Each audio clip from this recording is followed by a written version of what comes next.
Okay. Good morning, Mr. Levidi. Thank you for having me today to ask you questions about the severity of the new Government Gazette 52388 Firearm Legislations Act. Could you tell me a little bit more about it? Yeah, of course. Morning, and first introduce you as well. So the setup is that we can't show both of us. So it's your name is Kylan Geeky from the North Coast Courier newspaper, you're a journalist. So the new proposed Gazette 52388, and again, 52388, that's what you need to Google, okay? It tells you everything. So just to give you a run, so I would like, again, to refer to the proposed changes on the current firearm legislation, which is quite harsh already, by the Minister of Police, the Honourable Mr. Mchunu, who ironically previously was Minister of Water and Sanitation from, I think it was 2021 until 2024. There's a bit of a jump in business, you know, from Minister of Water and Sanitation to the Minister of Police now. But yeah, that's how it works, I guess. And the Government Gazette, proposed Gazette, was dated 28th of March 2025. And again, 52388. Please Google it, it's very important. Government Gazette, proposed 52388. Why do you stress the importance of people needing to read this?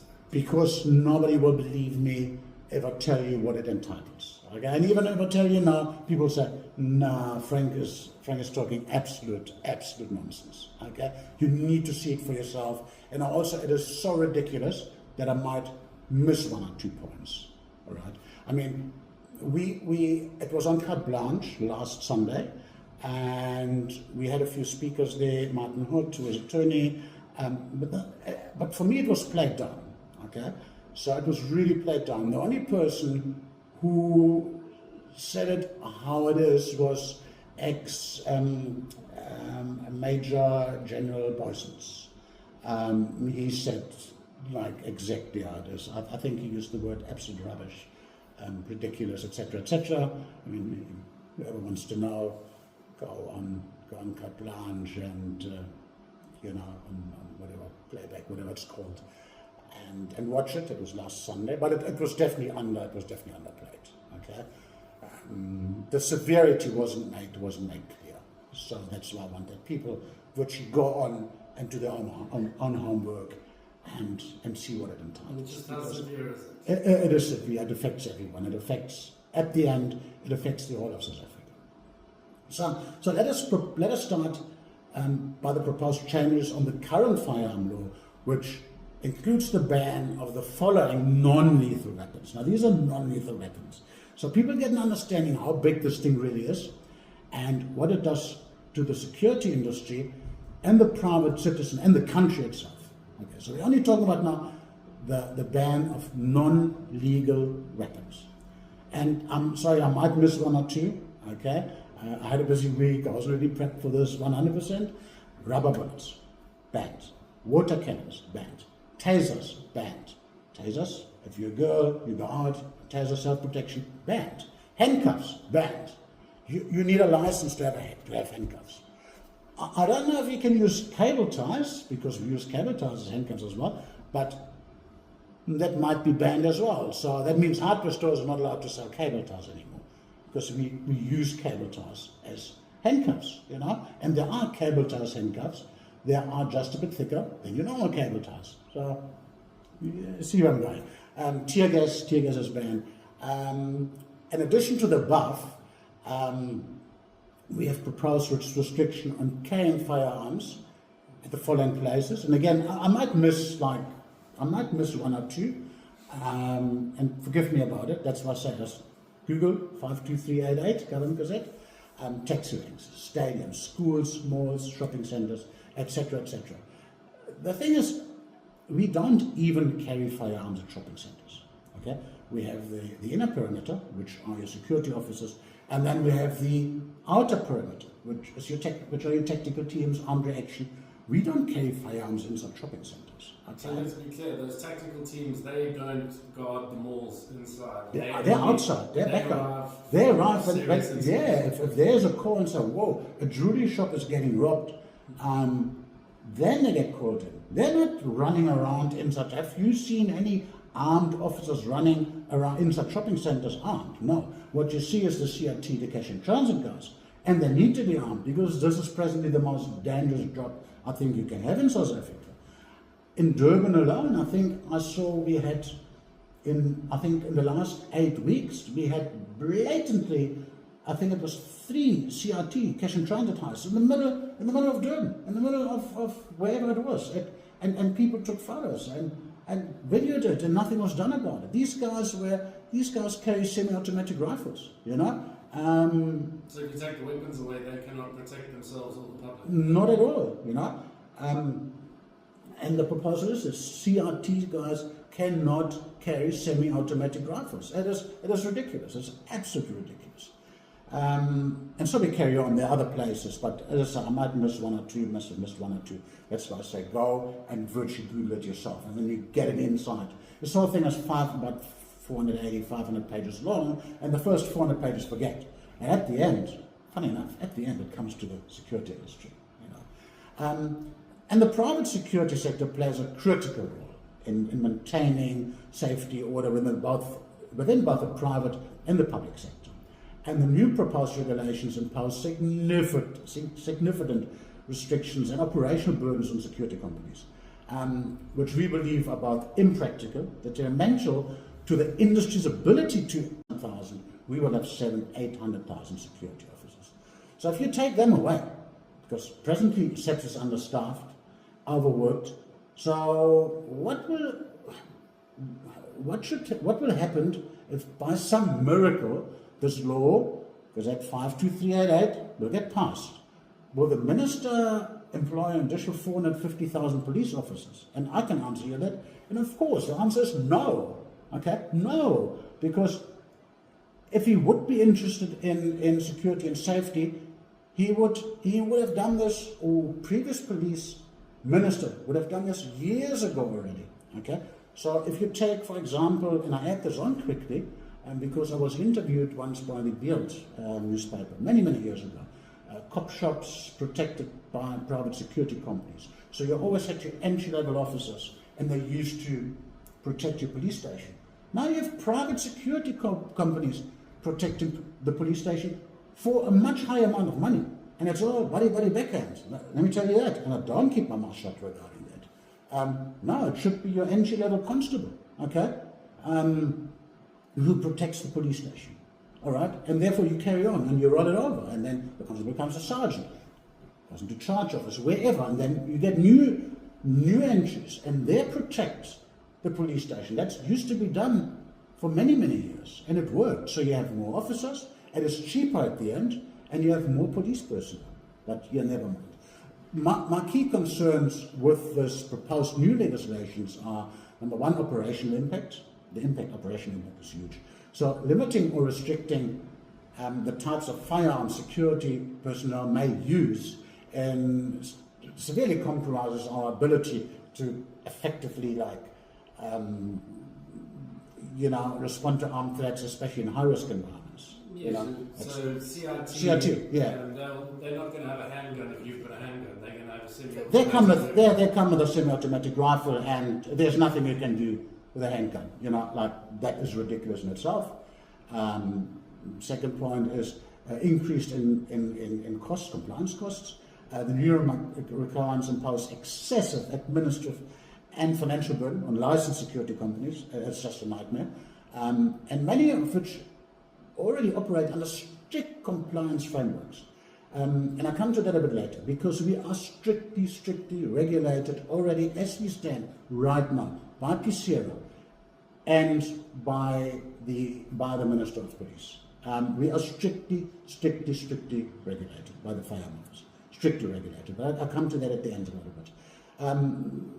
Third one is risk to public safety. So by this arming, because that's what it is, you want to disarm the security industry. And by this arming or unduly restricting security personnel, the regulation inadvertently creates security gaps that criminals will then exploit, undermining public safety rather than enhancing it. Okay, so you take the gun away from us, legal personnel, but you don't do anything about the illegal firearms. So, it definitely has a negative effect, 100%. And then, it becomes to failure to distinguish criminals from licensed professionals, security companies and the personnel undergo rigorous training, background checks, licensing, training, and so on. And treating them or us with the same approach as unlicensed individuals is just unjustified and counterproductive, in my view. And I will go as far to say it is actually unconstitutional.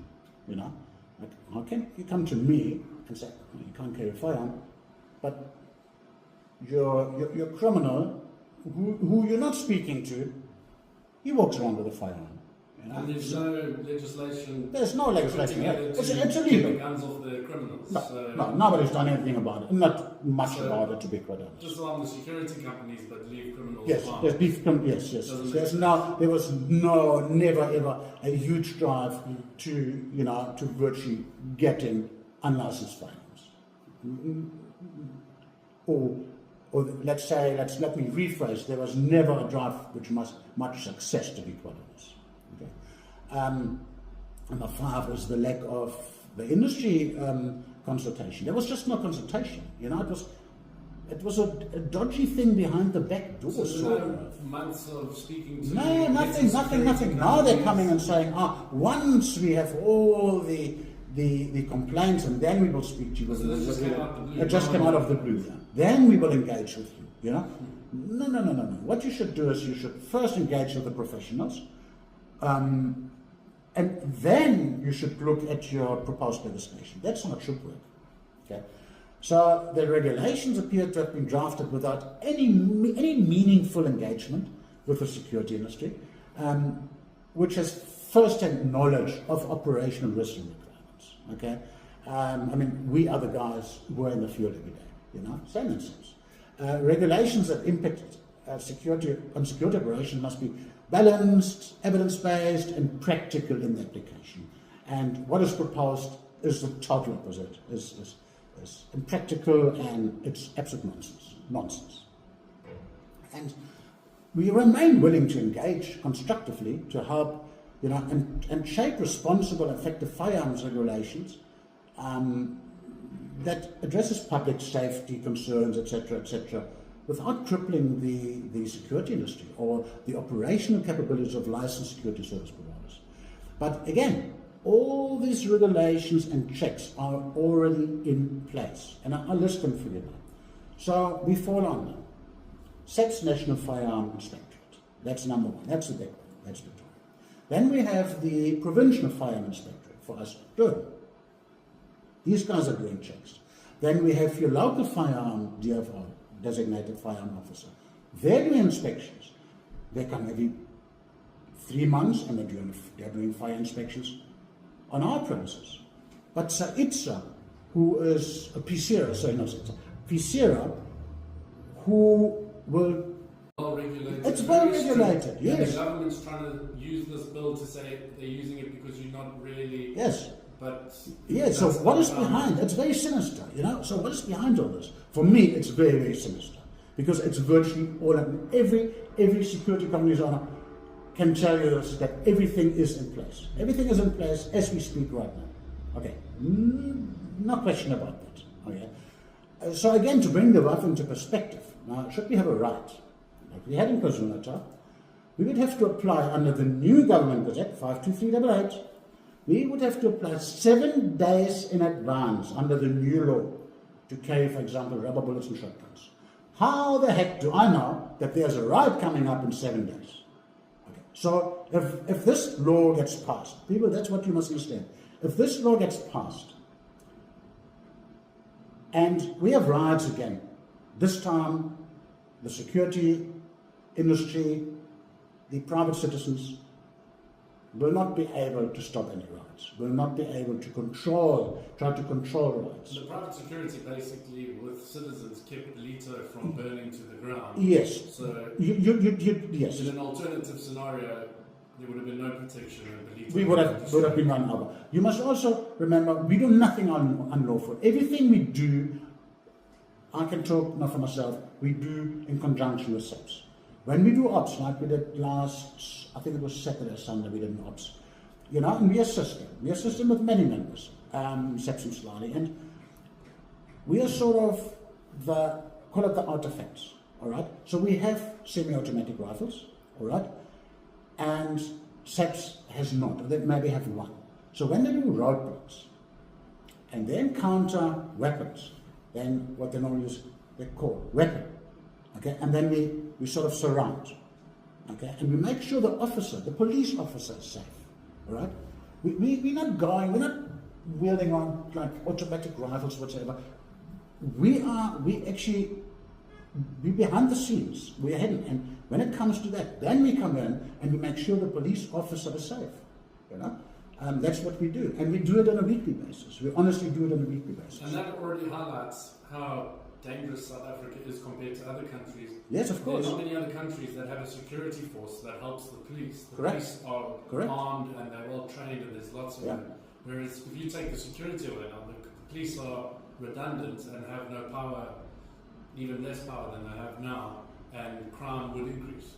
Of course, when it comes to holiday season, and I'm not bragging about it, but when it comes to holiday season, most of the time we were going to ask biceps, can you assist us, please? Can you assist us and call us because the vans are broken up, we don't have enough members, and can you, like the little things, like domestic violence, if it's not heavy, can you maybe send a vehicle there, see what's going on, and then we report back to them, so listen, don't send the police when we sorted it out, it's okay. Obviously, if it gets out of hand, then we stand by, see that nothing happens, and we wait for SEPS to arrive, okay? But yeah, that happens every season, every weekend if they don't have fans, So we work very, very closely with SEPS. We have a very good relationship, SEPS and Slali, SEPS Ilembe, which is now under, the main person is Major General Gopal. Private security companies even assist with drinking on the beach. Yes, we're doing it now again. Yeah, we have in conjunction with SEPS and KDM, we have officers placed at Saltbrook Beach, for example, as from I think today or tomorrow. And we do it previously, when there were no security and no cops, drinking. You know what happened on the beach. I don't need to tell anyone. Stabbing, shootings, and recent years. But the most ironic thing is at the end is that, because not to forget, we also have to have checking devices on our firearms. Now the irony is, by an approved service provider, which doesn't exist. It doesn't exist as far as I know, and as far as my colleagues know, and as far as the experts know, no such thing exists. A tracking device for a firearm with an approved service provider who's allowed to track does not exist right now. And that's anywhere in the world, or just South Africa? Well, I can only talk about South Africa, to be quite honest. It does not exist. Okay. And if we come to that, so who will check the firearms and what will be done with that information? Why would you want to track my firearm? We have ballistics. Why would you check my firearm? Who is tracking my firearm? Where is that information going? Is it maybe going to the criminals to get my assault rifle? To get like the a few... information could be hacked, and then so even if it's not sinister, it gets hacked, and then you guys get ambushed and you get killed and your weapons. Correct. When we collect firearms, when we virtually collect firearms, we go on convoys. We go to Joburg because there are obviously most of the firearms are cheaper in Joburg, we were buying, and we virtually go on convoys because security companies got hit by just collecting the firearms. So there's information in the gun shops. Oh, there's only one car. Hit that person. So I went last week, for example, and I just collected one rifle. And it was hectic. It was two of us, and because it was a rifle, a semi-auto, it is hectic. You have to be careful, So now you have that information freely available, not freely available, but the information would be available if that law gets passed. So where does the information go to? They're going to be. And I mean, it is a joke itself, and I have no idea who came up with it, because, as I said before, all measures to keep firearms they are in place. They're virtually there. They are honestly in place. I'm not saying that because I own a security company. They are in place. So to finish up, should this law be passed, I think we're looking forward to a very, very, very bleak future as a security industry, as citizens of South Africa. They are in place. So to finish up, should this law be passed, I think we're looking forward to a very, very, very bleak future as a security industry, as citizens of South Africa. And I can guarantee you, I can 100% guarantee you, rise in crime, especially violent crime, such as CRT, cash in transit. If I would take a wild guess, I would say if that law gets passed, that gazette gets passed, 52388, and I repeat it 50 times if I have to, I would say within 3 months, the increase on cash in transit heists will increase by 30 to 50%. Within a year, they will double, 100%. And it's already out of hand right now. It's already out of hand right now, yes. So that will definitely increase. Then next one is your armed hijackings. Okay, so armed hijackings, you can't approach armed hijackers with a handgun. These guys come with automatic rifles, semi-automatic rifles. You can't approach them with a handgun. You're not suicidal. Okay, so that's the next one. So CRT, cash in transit. Next one, armed hijackings. And then you have your other crimes: housebreaking, housebreaking with a weapon, because security companies don't have weapons anymore. You know, and I guess that is the frustrating reality. You know, when we ever came up with these proposals, I have no idea what that person or these persons thought, because there is no thought behind it. Okay, it is more sinister really than anything else. Is it done on purpose? Will we have riots in the near future? Is it done because of that? Like, will we have riots? Are you saying there could be planned riots somewhere? Well, I mean, 7 days to get a permit, you're going to get hit. You can't do anything. In 7 days, the towns are overrun. Okay. Same with the cash in transit. You can't get a permit. You know, 7 days to go do the. So yeah, is it? Well, a lot of us ask ourselves, are there alternative motives? Because it is not a logical proposed amendment to the Firearm Act. As I said, everything, all the safety measures are in place. If anything, they should have just tightened it more. Tighten it up a bit more, but there's not even a reason to tighten it up, to be quite honest, because maybe more inspections on the officer itself, like strict firearm regulation books, etc., etc. We get audited on it, we get checked on it, we get stopped, and they ask us, can we see your permit, please? We have to have permits, and they need to be valid, and they need to be given out every day. So already it's the last amendment in legislation for us was an absolute nightmare.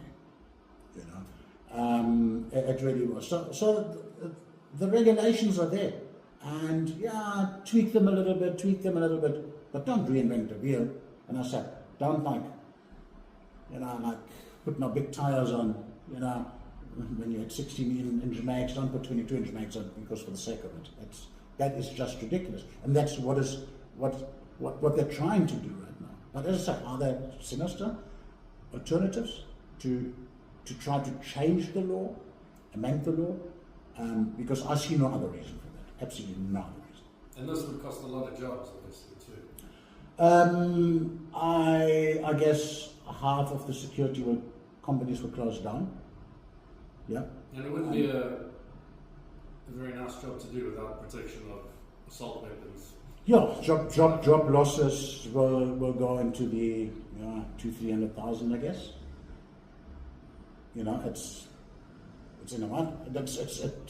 I mean, just work it out, work the figures. I don't know how many security company can sustain like working under these proposed new laws. That I don't know. For us it would be very, very difficult. Very, very difficult. I mean, like the restriction to have be licensed to wear a handcuff. That is ridiculous. And what do you find as a handcuff? As I say, is it now a handcuff cable tie as well? So where do you draw the line? So all cable ties are banned now. How do people operate without cable ties? Because it's a handcuff. It is a handcuff. I have heavy duty cable tie handcuffs. You can't ask a criminal to just walk into the back of the van and take a seat.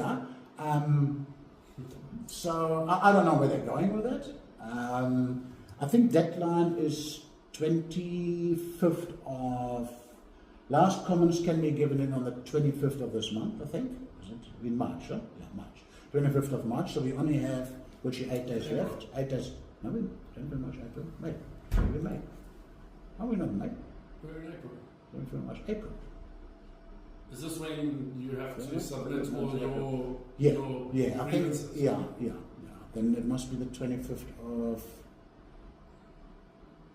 it must be April. It must be the 25th of April. That's where deadline is, yeah. Okay, so I could be mistaken. It's the other 25th of April.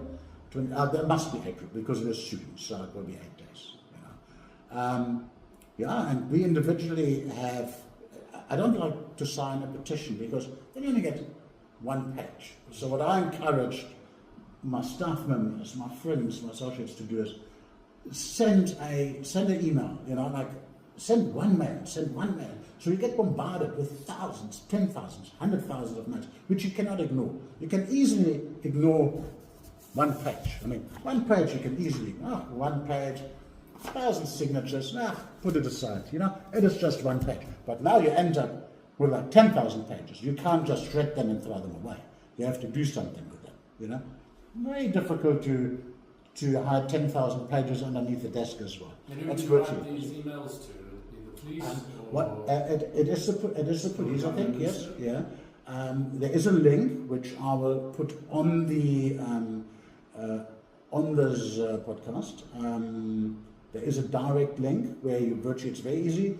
You fill out your name. You can easily ignore one page.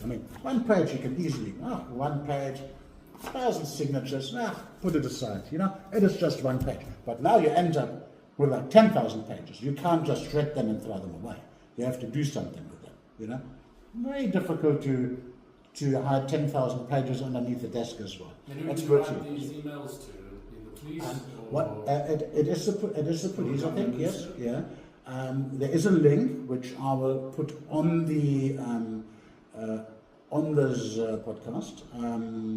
There is a direct link where you virtually, it's very easy. You fill out your name, your first name, surname, email address, and your comment, and that's it. No, the comment is on already, so even the comment is done for you. So you only fill out first name, surname, email address. That's all you do. Click the link and it goes right through. I've done it. I've done it myself, so it's nothing sinister. It's not pushing. It's a genuine link, and it's very, very easy to use. I don't know who did it, if it was PC or somebody else, but yeah, it was done. So that link does exist. And have all those security companies come together and had a meeting to see how to go together? We had a meeting. Obviously, it's very difficult because it's nationwide. So we had 2 meetings. We have a WhatsApp group. We obviously tried to work together in that because it virtually, it affects every single security company. It really, really does. So, yeah, one has to stand together, I guess, sometimes to make things work. But yeah, if again 52388 Gazette 52388, please Google it, please read it. I think I forgot like 10% of even more ridiculous proposals because it is so ridiculous. But with the security companies, on a positive note, how has crime decreased since you got involved in this private security company in Ballito? Well, as I said, there is I always say that there's an article outside when you walk out my office, and that was still when SEPS did their own stats. So the local SAPS officers did their own stats. So I'm the founder of the Soltjok Neighborhood Watch. So before I started IPSS, I started the Soltjok Neighborhood Watch, which actually it was its 25th anniversary about 2-3 weeks ago. Okay. That's how long it's going for. And just 3 months after the inception of the Soltjok Neighborhood Watch, SAPS and Slali made a statement that crime decreased by 85%. 85%. So, and that was just a few volunteers of us. Maybe 15, 20 volunteers. So a decrease, so take that. 25 years ago, 20 volunteers, crime was hectic. Crime was hectic. Soltjok, Shaka's Rock, one-armed hijacking a day, if not every second day. Let's say every second day. So let's say every second day, at least one-armed hijacking. After 3 months decrease of crime in general, we're only talking about now the Ballito and Shaka's Rock area. Okay, we're not going Etete now because the police district is quite big. It's Groutwil, Etete, etc., etc. So we're only talking about Soltjok and Shaka's Rock. We at that time had a satellite station in Ballito still. Okay, so there was a satellite station which was manned. And so we decreased crime in 3 months, within 3 months by 85%, general crime, 85%. Most of the crime was contact crime, heavy crime, like armed hijackings. That was the main crime we sort of decreased. So that we did with 15, 20 volunteers. Can you imagine what will happen? Reverse effect now. You disarm 600, no, you don't disarm 600,000 security officers, but you disarm a good 150,000 security officers. Can you imagine what effect?